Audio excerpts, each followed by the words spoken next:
And I'm live.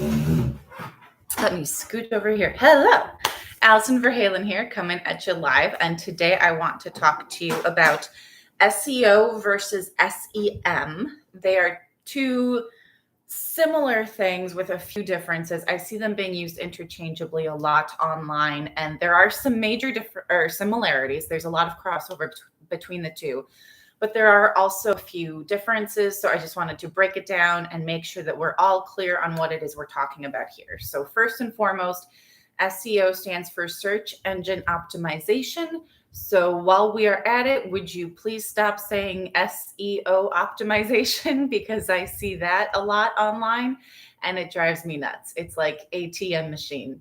Don't do it. It's redundant. Just say SEO. Because that's what the O stands for, is optimization.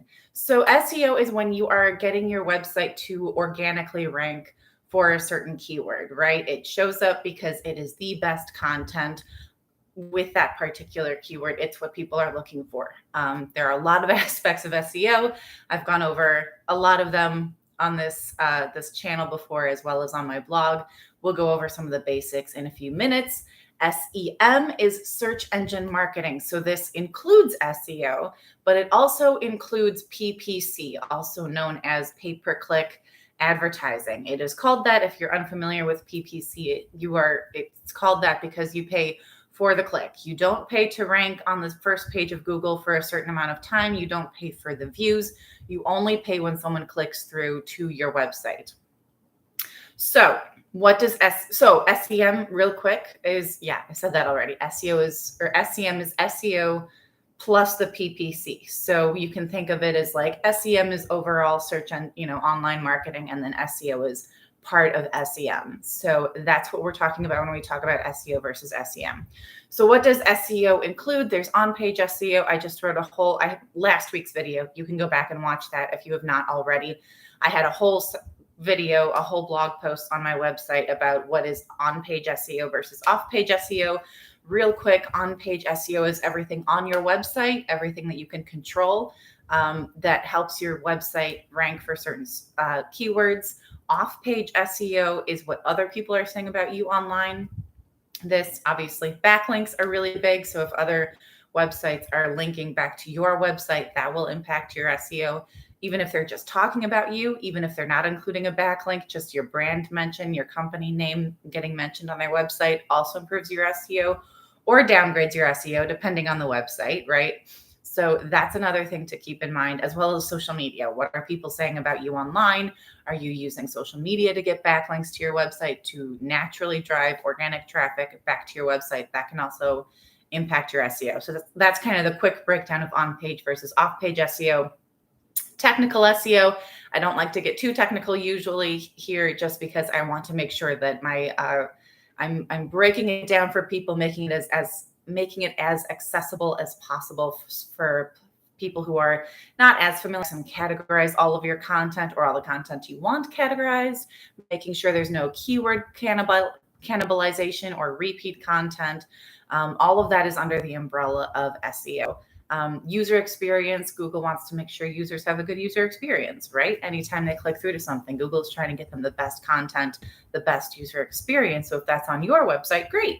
If it's not on your website, if you have a high bounce rate, that can actually have an impact on your SEO. So there's going to be a certain amount of bounce anyway from your website, just because that's the natural order of things. People click on a website, it's not for them, they click back. But if your bounce rate is too high, it can look like it's not great content, like the website is not easy to navigate. Maybe it doesn't load quickly. There are all sorts of factors that can that can create a poor user experience, and Google will downgrade your search rankings as a result. So make sure that you have optimized your user experience. There is now a whole section in Google Analytics to keep track of that. So absolutely take advantage of that opportunity. Now, search engine marketing. So as we discussed, right, it's pay-per-click plus all of the things discussed above. It is a bidding system. So there is no flat rate for PPC advertising. You're never going to pay for a certain keyword. You're never going to pay a certain amount. You're going to pay whatever you think you should be paying, right? But then you can look at where other people are ranking. So if let's say you bid $5 to rank for a keyword and another website bid $3 and another website bid $1.50, right? So you bid the highest, so you would be at the top. And then the $3 website bid would be below you. And then at the bottom, right above the organic rankings, would be the website that bid 150. So it's still above the organic rankings. It's still hanging out with you guys, but it's not at the very top of Google's page. So bid what you want, right? What you think is fair. If you use a keyword research tool, which you absolutely should be using, it will tell you what the PPC is for each keyword, the normal cost per click, or the average cost per click. So maybe you want to bid a little bit higher than that, just to make sure that you're getting at the top of that keyword at the top of the page.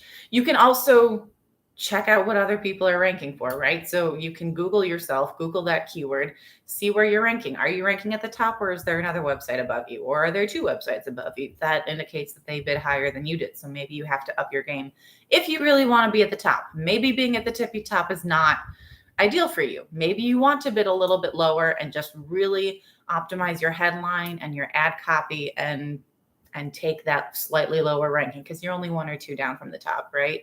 What does it matter? So quality score. Now you have to make sure that your ad copy is on point and you're getting those clicks.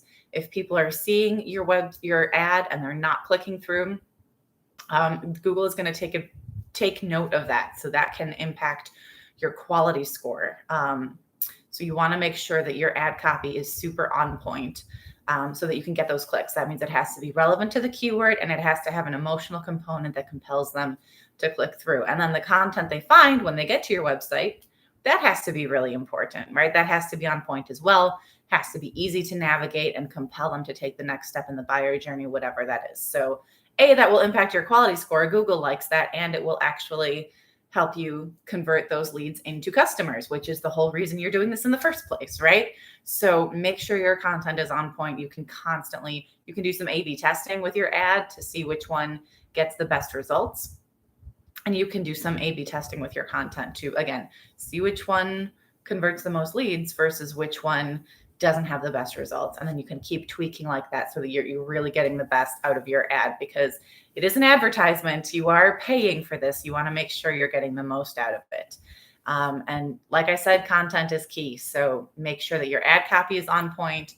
And if you do have a high click-through rate, if a lot of people who seeing your ad are clicking on it, and they're sticking around on your website, they're not bouncing back, that indicates a high quality score. So you can actually get like a discount on each click if you have a high quality score. So that's another reason to keep your content on point. So the biggest difference between SEO and SEM is how quickly you will see results.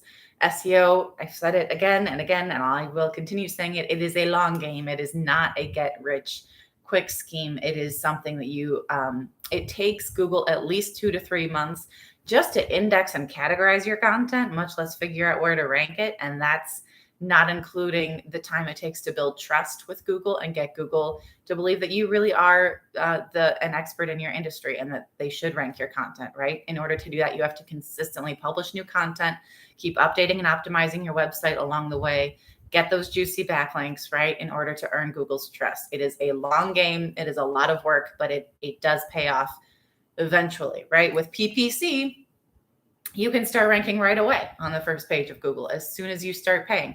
The downside is that you will then, as soon as you stop paying, you are no longer on the first page of Google unless you can organically rank for it. I have seen websites where I'll search something and the same website shows up in advertising and in organic. One person complained that their organic ranking disappeared when they paid to rank for that keyword. And then as soon as they stopped paying for the ad, their organic ranking came back.